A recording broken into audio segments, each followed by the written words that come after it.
What's up, baseball card people? I've been thinking history and the hobby tend to focus on Hall of Famers and other players who might not have been good enough for the Hall but captured the public imagination for some other reason. Generally, if people remember you, you either Mickey Mantle or Willie Mays or someone like Bo Jackson.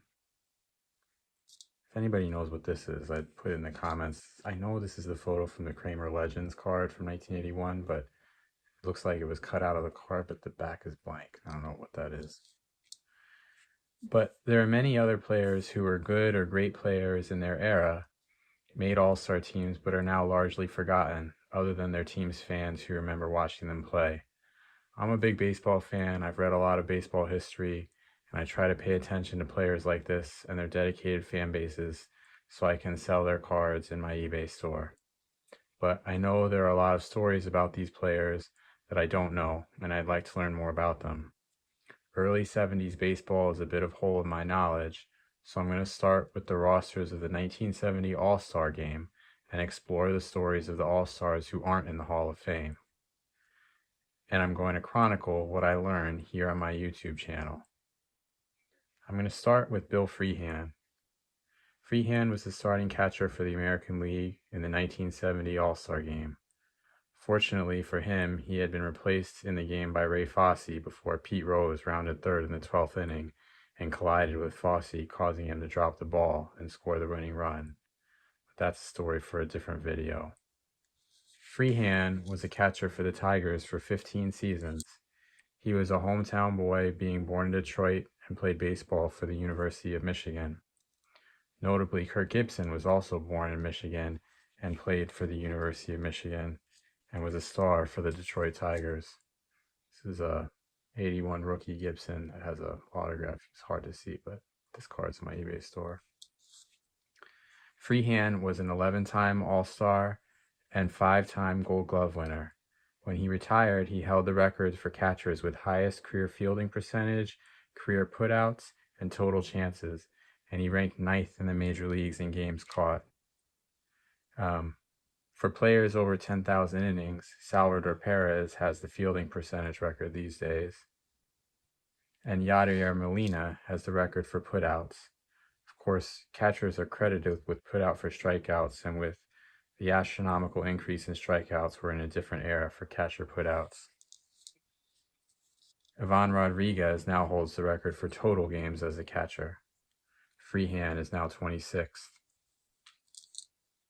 His career totals of 200 home runs and 2,500 total bases place him only behind Yogi Berra and Bill Dickey among American League catchers when he retired. Freehan was third in MVP voting in 1967 to Carl Yastrzemski, who won the Triple Crown that year, and second to his teammate Denny McLain in '68, when Denny McLain won 31 games and the Cy Young. This is an OPG Carl Yastrzemski card that I've got in my eBay store. This one's the top, so McLean. Freehan won the World Series with the Tigers in '68, catching great pitchers McLean and Lolich. Mickey Lolich recently passed away. Freehan finished second to Lolich in the voting for the World Series MVP. Al Kaline and Norm Cash and Willie Horton were other great hitters on the Tigers team. So that from the 67 Bengal Belters card of Cash and Kaline. This is a famous AL Bombers card that has Cash and Kaline with Mickey Mantle and Roger Maris. And this is a Willie Horton 70 Topps autograph that I've got in my store. Freehan capped the '68 championship when he caught a pop-out by Cardinals catcher Tim McCarver to end the 1968 World Series. It's McCarver's '68 All-Star card, but it's got tape damage. And here's the '62 Tiger, or the '68 Tigers, or the team card from the '68 Topps would have been the '67 Tigers team. This is a high number card. After the World Series in '68, Freehan helped the Tigers finish second in '69, and then second in '71, and again first in the Eastern Division in '72. the Tigers 70 team card. In 72, the Tigers lost in the playoffs to the Oakland Athletics, who were on their way to the first of 3 consecutive World Series championships. In that series against Reggie Jackson, Vida Blue, and Catfish Hunter, despite recovering from a hairline fracture in his thumb, Freehan doubled and homered in a 3-0 Game 3 win and drove in the first of 3 runs in the 10th inning of a memorable 4-3 come-from-behind victory which tied the series. He also drove in Detroit's only run in the 2-1 Game 5 loss to Kellogg's, Vida Blue, and Sal Bando on the A's. Freehan lost to that year. This is a 1970 OPG Reggie Jackson.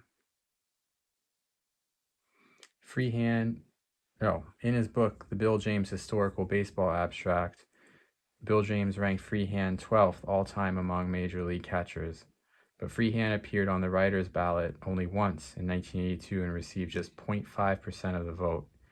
I don't think he's been on any ballot since. He's 17th all-time in WAR for catchers with 44.7. Buster Posey, who's probably going to get in next year, is just ahead of him with 45, and Yadier Molina, we mentioned earlier, is 5 spots behind him with 41.7. Of the catchers with more WAR than Freehan, only other than Posey, only Thurman Munson, Gene Tennis, and Wally Shang have more and aren't in the Hall of Fame. This is a 71 Dell Stamps Thurman Munson. Be in my eBay store soon. When I read who was had more WAR than Freehan and heard Wally Shang, I thought, who is Wally Shang? He played from 1913 to 1931, but I don't know much more about him. Here's Gene Tennis in that when they made the World Series that Freehan lost to the Tigers lost to the A's with Freehan. This is a Gene Tennis 1980 Topps autograph card. Hall of Fame catchers with less WAR than Freehan are Roger Bresnahan, Roy Campanella, Josh Gibson, and Ernie Lombardi. Salvador Perez is at 35.5 WAR. The average WAR of all of Hall of Fame catchers is 53.7. Interesting facts to consider with regard to Freehan and players like Posey, Molina, and Perez, who will be coming up in the near future. So Perez is well below the average. Freehan isn't as good as most Hall of Fame catchers. His counting totals of 1,500 hits, 200 home runs, and 750 RBI are way lower than most Hall of Famers, but he played in an era of low offensive numbers dominated by pitchers, such that the mound was lowered after 69. But he was pretty much unquestionably the best catcher in the American League in the late 60s and early 70s. That seems like a solid basis for him to be added to the Hall of Fame list, but I don't know what the next time Freehan's candidacy might be considered. He served as a color commentator for the Mariners from 79 to 80, from the Tigers to 84 to 85. He was then head coach of the baseball team at University of Michigan from 89 to 95, and a catching instructor for the Tigers from 2002 to 2005.